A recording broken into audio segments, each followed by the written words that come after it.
Welcome back to our channel, my amazing friends. If you're watching this video right now, it means one thing. You're not just someone who scrolls through life. You're someone who wants to learn, to grow, to understand the deeper truth of this world.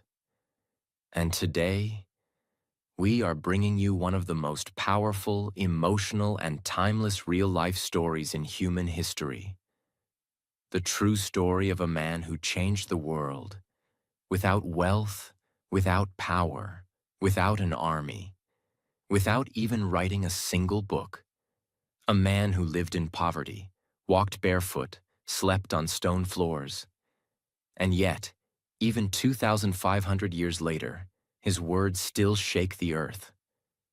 He was hated by politicians, mocked by the powerful, feared by the system. But he did not stop, because all he ever wanted was the truth. His name was Socrates. And in this 4-part series, I'm going to take you through every detail of his life, his wisdom, his death, and his legacy.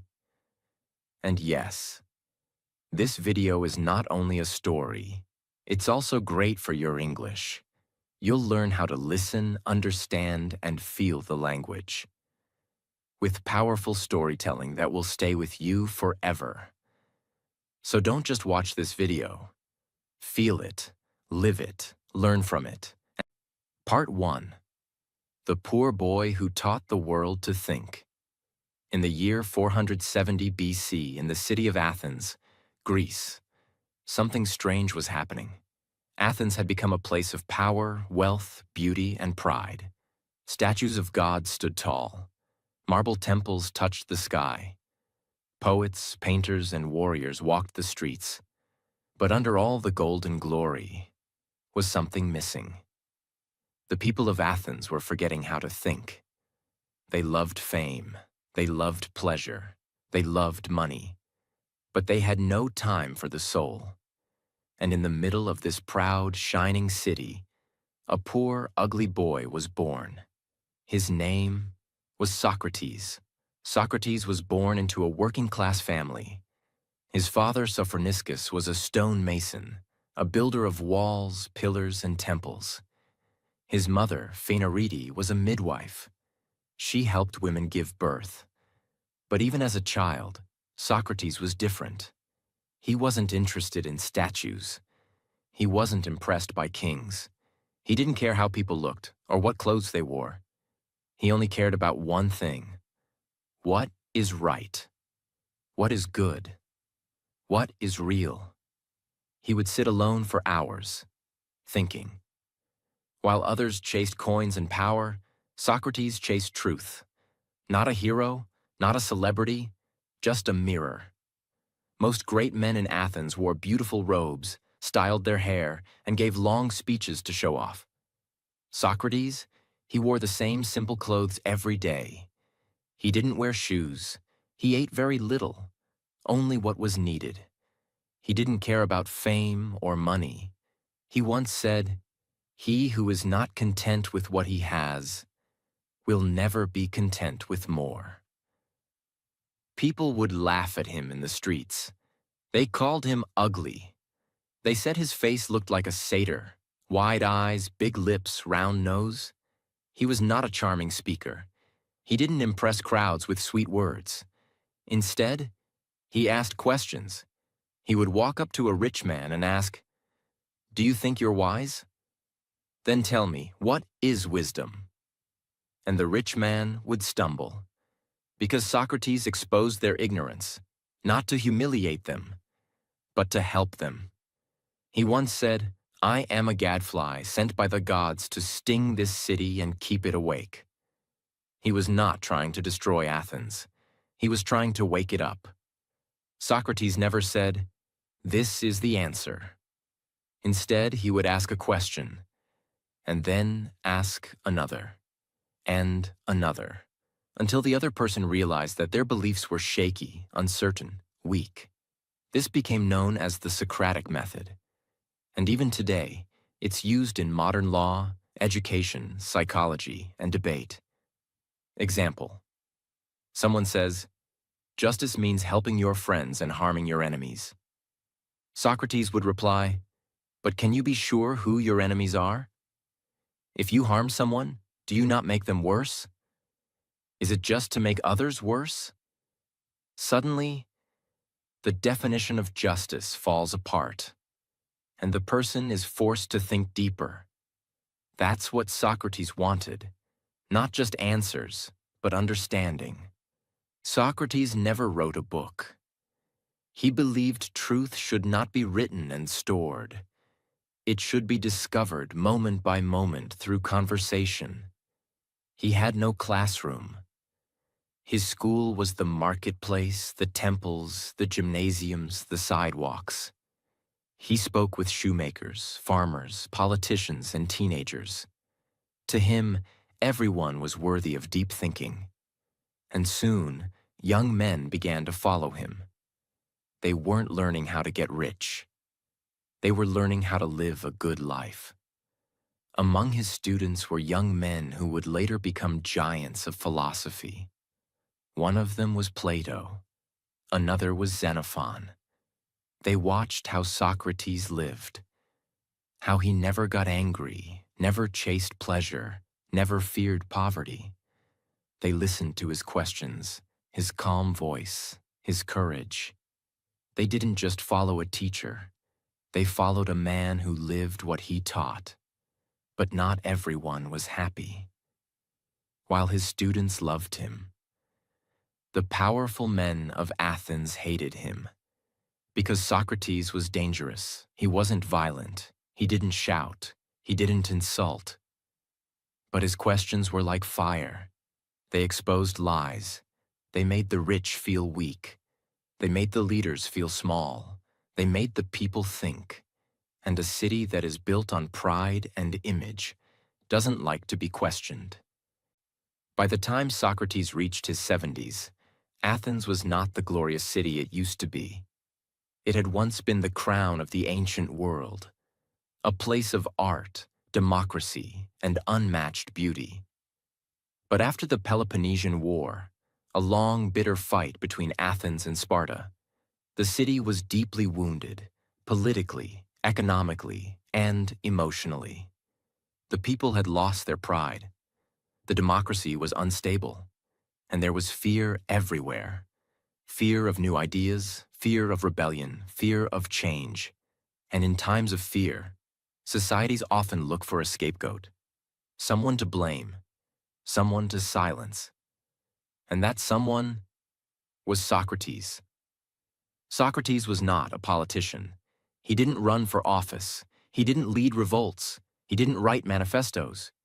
But his very presence, his voice, his questions, his calm defiance felt like a threat. Because what Socrates questioned was not just individuals. He questioned the entire foundation of Athens, its values, its justice system, its leaders, its understanding of right and wrong. So one day, he was charged with 2 crimes. 1, corrupting the youth of Athens. 2, not believing in the gods of the city. But what did these accusations really mean? Let's break them down in a way anyone can understand.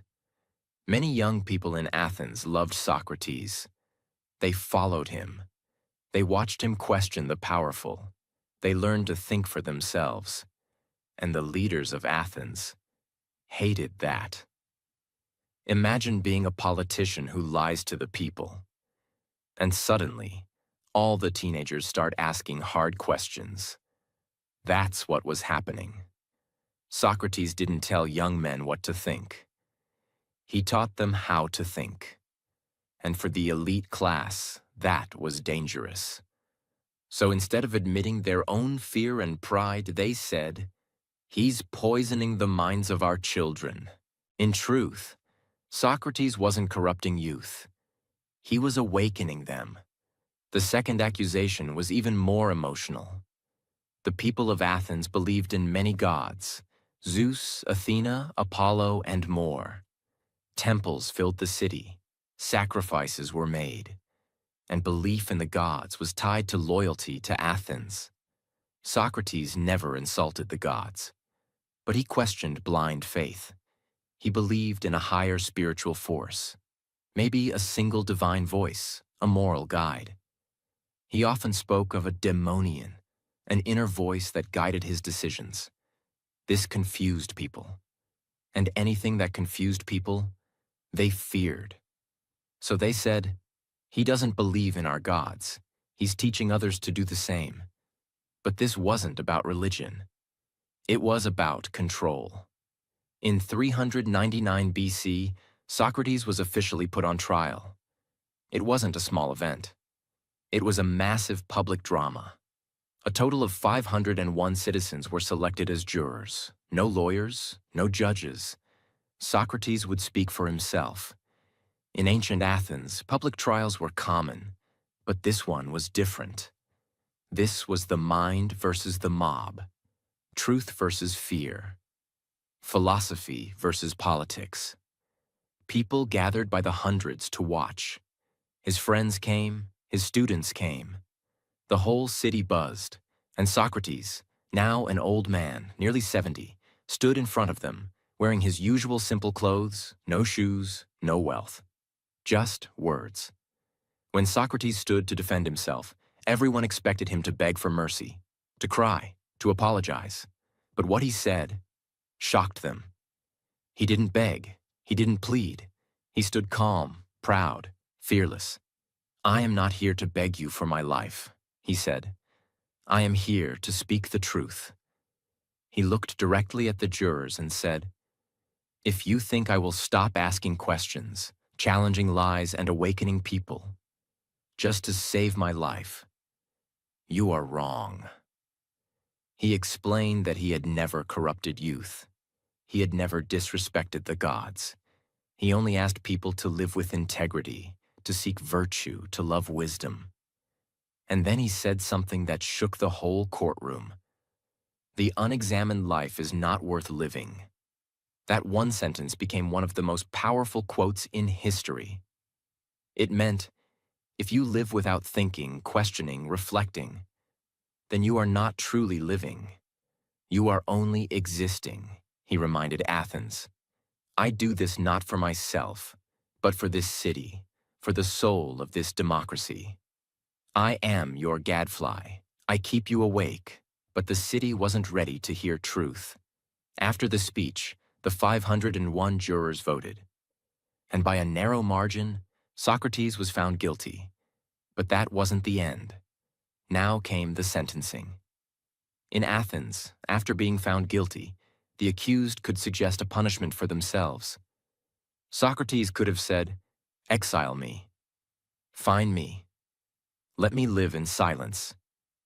But what did Socrates say? He smiled and suggested this: "I should be given free meals for life at the city's expense, just like an Olympic hero." Why? Because he believed he had done good, not wrong. He finally agreed to a fine. But the jury had already decided. They sentenced him to death, to drink a cup of poison hemlock. The sentence shocked many. Even some jurors regretted their vote. But it was too late. After the sentence, Socrates was taken to prison. But unlike other prisoners, he did not cry. He did not panic. He continued to talk with his friends calmly about the soul, virtue, life, and death. He told them, "Do not fear death. It is either a deep, peaceful sleep or a journey to another world. And in both cases, it is good." He remained there for 30 days. Enough time for anyone else to escape. Many of his friends begged him to flee. They had the money. They had the plan. He could live in another city. But Socrates said no.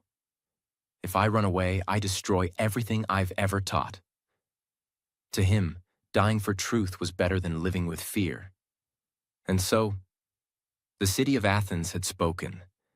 The wisest man in the land was to die. Not because he was evil, but because he was honest. Not because he hurt people, but because he made them think.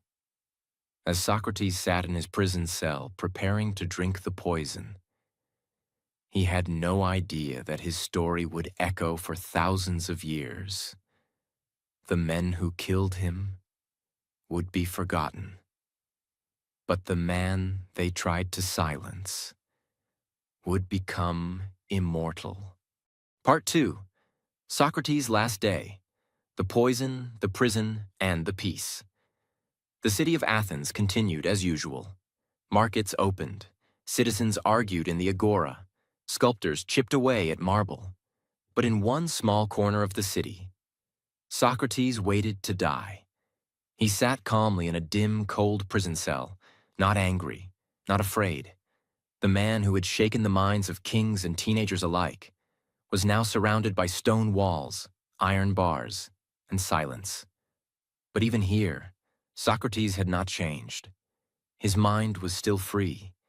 He continued to do what he had always done: think, question, and teach. For most prisoners, the final days would be filled with fear. But Socrates welcomed his students, friends, and even guards into his cell. And what did they find him doing? Teaching, asking questions, discussing the soul, the afterlife, and virtue. Among his visitors were Plato, his most famous student, who would later write everything we know about these final days. Crito, a loyal and emotional friend who begged Socrates to escape. Apollodorus, a young follower known for his deep devotion. And many others who couldn't accept the idea that such a great man was being killed by the very city he loved. They brought him food, wine, and offers of escape. But Socrates refused it all. To him, this was not a tragedy. It was the final lesson. One day, Crito arrived before sunrise. He whispered with urgency, "Socrates, the guards have been paid. We can take you out of the city. There are friends waiting. You can live in exile. Please, come with me." Any other man would have jumped at this chance, but not Socrates. He looked at his friend and replied calmly, "Crito, what is more important, living or living rightly?" Crito was confused. Socrates continued, "If I escape, I prove that my teachings were just empty words, that I don't believe in the laws, in justice, in virtue. I have taught all my life that we must obey what is right, even when it hurts. I cannot break the very laws I taught others to respect." He knew that if he ran, people would say, "See?" Even Socrates feared death. Even he didn't believe in his own truth. So he chose to stay, not because he wanted to die, but because truth must be lived, not just spoken. On the last day of his life, Socrates spent his time in deep conversation with his students. This dialogue is recorded in one of Plato's most famous works, Phaedo. They spoke about something most people fear, death. But Socrates said something no one expected. Death is not the end. It is a release of the soul from the prison of the body. He explained, "The soul is immortal. The body is just a temporary shell. True philosophers should not fear death because their entire life is spent preparing for it, by detaching from physical pleasures and focusing on the soul." His students cried, but Socrates remained peaceful. He told them, "You fear death because you think it is the unknown. But is it not more frightening to live a life of lies?" He even joked, yes, joked, on the day of his death. He said, "If I go to the other world and meet Homer and Hesiod, that would be a blessing. I'll finally be able to question Achilles and Odysseus." To Socrates, death was not an enemy. It was a door to deeper knowledge. As the sun began to set, the time had come. A guard brought in the poison hemlock, a deadly plant that slowly shuts down the body from the legs upward. Socrates took the cup in his hands. His friends burst into tears, but Socrates looked at them and said gently, "What are you doing, my friends? I asked the women to leave so that this would be a quiet ending. Be brave. He raised the cup. No trembling, no fear, no anger, just peace. He drank it slowly, every drop. Then he walked a few steps. His legs began to feel heavy. He laid down. A silence fell over the room. His last request? He turned to Crito and whispered, "We owe a rooster to Asclepius. Don't forget to pay the debt." This was no random sentence. Asclepius was the god of healing. Socrates was saying, "Death has cured me, not from illness, but from the limitations of the body. Death is my healing." And with that, his eyes closed, his breathing slowed, and the greatest philosopher of Athens was gone. As his soul left his body, the room was filled with grief. Even the guards wept. His students were devastated. Some of them, like Apollodorus, cried out in agony. Others sat in silence, unable to believe what had just happened. Crito gently touched his hand and whispered, "Is he gone?" No reply, only the quiet sound of mourning. Outside the prison walls, Athens continued. But something had changed. The man they feared had died with more dignity and truth than anyone they had ever known. In the days after Socrates' death, a heavy silence hung over Athens. Some citizens began to feel guilt. Even some who had voted for his execution said, "We have made a terrible mistake." They saw that Socrates had not fought, had not hated, had not begged, and yet he had died more powerful than any general or king. The body of Socrates lay still on a simple prison bench. His hands were calm. His face was peaceful. There was no sign of pain or fear, only dignity. The students, friends, and followers around him could barely move. They had spent years listening to this man. Now there was only silence. Outside the prison, Athens carried on. But something had changed. People began to whisper, was it right to kill the wisest man in the city? He harmed no one. He asked questions. He lived simply. The same citizens who once feared him were now filled with guilt. Because deep down, they realized something horrible. They didn't just kill a man. They killed their conscience. And that guilt, that shame, that emptiness would become the fuel for a new beginning. Among those sitting in the shadows after Socrates' death was a young man named Plato. He had been Socrates' student for years. He had watched him ask, teach, walk barefoot, and finally, drink the poison with peace. And now, Plato felt one thing: responsibility. He knew what Socrates meant to the world. He knew that if no one told this story, people would forget.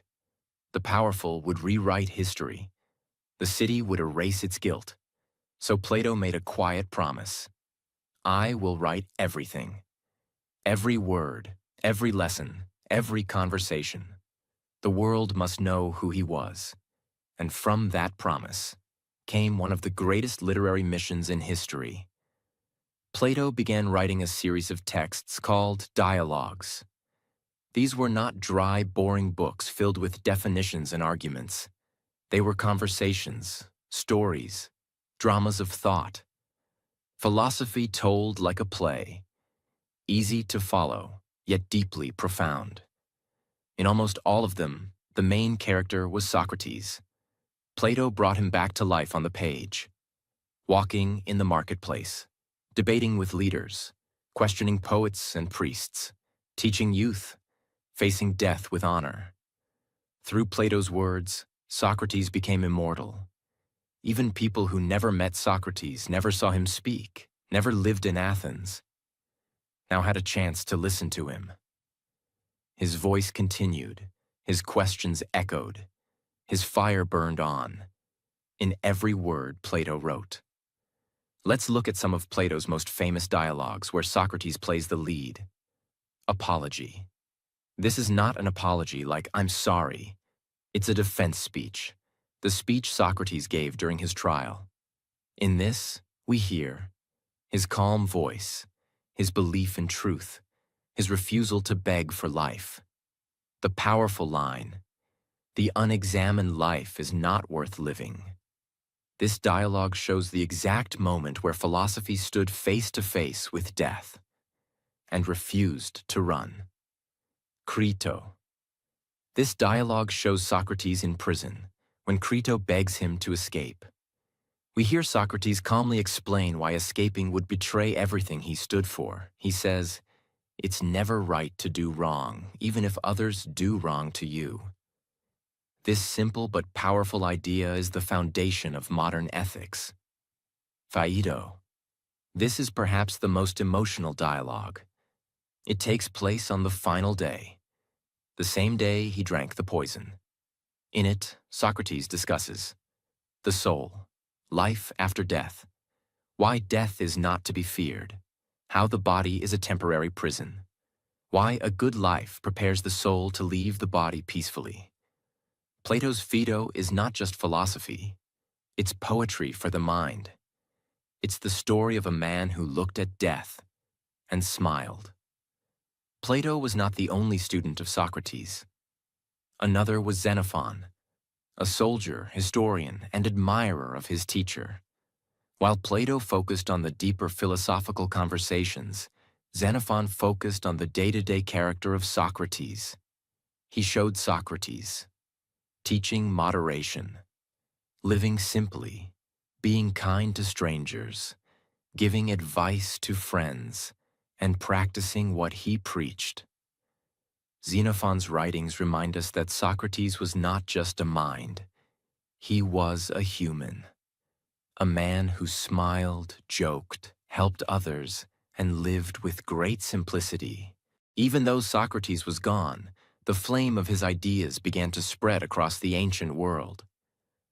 Let's pause and understand what he truly gave the world in simple words. 1. The power of questions. Before Socrates, people thought wisdom was about giving answers. But Socrates showed that real wisdom begins with asking questions. He said, "I am wise because I know that I know nothing." This is called intellectual humility, knowing the limits of your knowledge. It teaches us to stay curious, challenge assumptions, never blindly follow tradition, think for ourselves. Even today, in universities, courts, interviews, we still use the Socratic method. 2. Virtue is more important than wealth. Socrates lived in a city full of rich merchants and powerful generals. But, he said, an unexamined life chasing pleasure, money, and fame is empty. He taught that the greatest goal in life is virtue, living with honesty, courage, and justice. Not having things, but being someone. This idea inspired Christianity, Stoicism, Gandhi, Martin Luther King Jr., and millions who chose truth over comfort. 3. The soul matters more than the body. In a world obsessed with war, power, and beauty, Socrates said, "Focus on the health of your soul." He reminded humanity, we are not just flesh. We are not just machines. We have consciousness, reason, moral choice. This shaped how future generations viewed ethics, death, love, and inner peace. Socrates never opened a school. He never charged money. He didn't sell teachings. But his student Plato did open a school. It was called the Academy, the world's first real university. And its foundation was built on Socrates' ideas. From the Academy came another great student, Aristotle. And from Aristotle came science, logic, medicine, politics, and more. So, in a way, from one poor, shoeless man came a chain of thinkers that shaped the entire Western world. Socrates died at age 70. He never traveled far.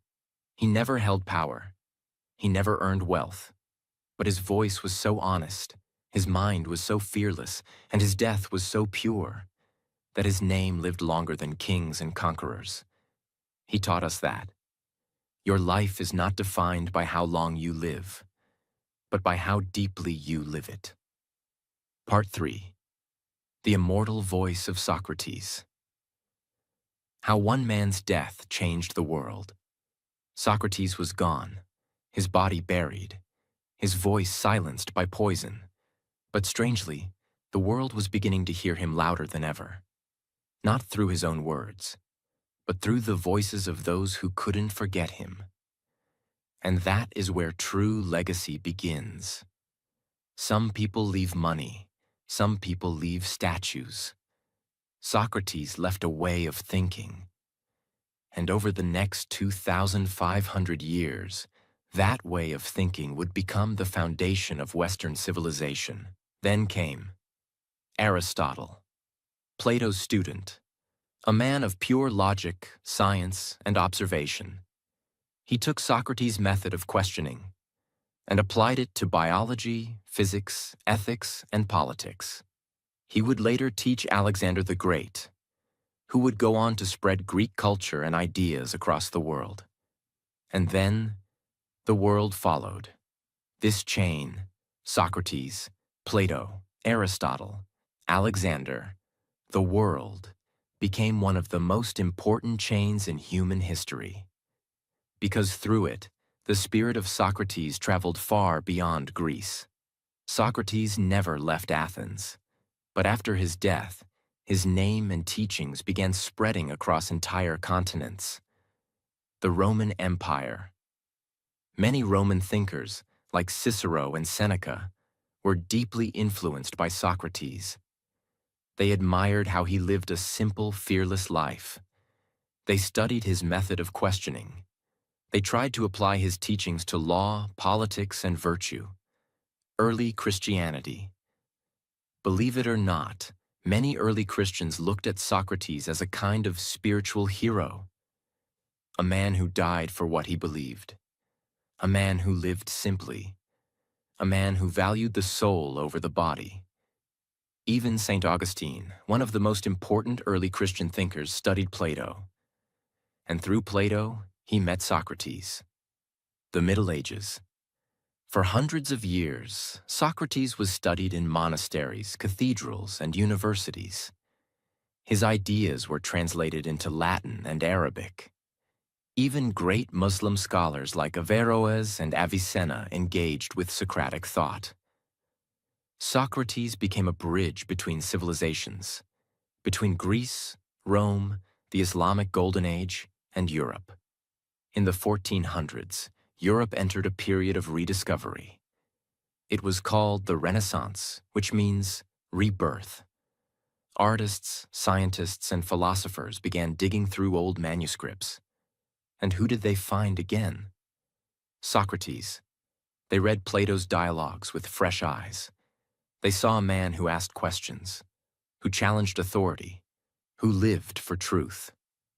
Socrates became the ideal man, someone who listened more than he spoke, questioned more than he preached, lived with courage instead of comfort. During this time, Michelangelo painted God reaching for man. But Socrates had already shown that man could reach for truth. Leonardo da Vinci searched for perfection in nature. But Socrates had already searched for perfection in the soul. Galileo and Newton used observation and questioning, methods born from Socratic thinking. The Renaissance was not just about art. It was about returning to wisdom. And Socrates stood at the center. In the 1700s and 1800s, the world entered a new phase, the age of revolutions. People in France, America, and other countries began fighting for freedom, justice, democracy, truth. And guess who became one of their heroes? Socrates, because he had already shown the world how to stand up to corrupt power, speak even when silenced, die with dignity rather than obey lies. In France, the revolutionaries admired Socrates' moral courage. In America, leaders like Thomas Jefferson admired Greek philosophy and its love for reason and liberty. Even in India, great thinkers like Rajaram Mohan Roy read Western philosophy and were moved by the Socratic spirit of truth-seeking. You might wonder, was Socrates only important in the West? No. His ideas began appearing in conversations all over the world. Even though different cultures had their own spiritual and philosophical traditions, like Confucianism, Buddhism, and Hinduism, many modern thinkers in Asia and Africa began engaging with Socratic philosophy. They saw in Socrates a universal message: be honest with yourself. Live with purpose. Think deeply. Question blindly accepted ideas. These are not Western ideas. They are human ideas. Do you know what most universities, classrooms, and even law schools around the world use today? The Socratic method. When a professor asks students, "What do you think about this idea? Why do you believe that? Can you prove it? What if the opposite is true?" That's Socrates speaking through them. He turned teaching into a conversation, not a lecture. He made learning about thinking, not memorizing. This is why doctors use questioning to diagnose. Scientists use hypotheses and testing. Lawyers use cross-examination. Teachers use dialogue instead of commands. Socrates is in every question that makes us smarter. Let's pause here and understand something emotional and real.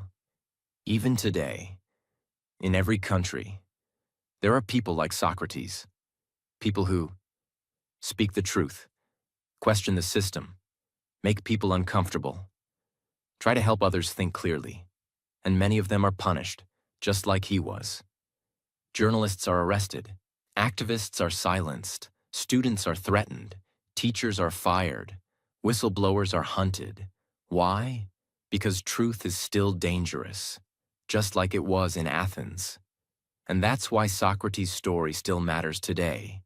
He reminds us, even if they silence your voice, your ideas can live on, if they are real, honest, and powerful. Socrates was never trying to be famous. He didn't want followers. He didn't care about glory. He just wanted people to live better, think deeper, be more human.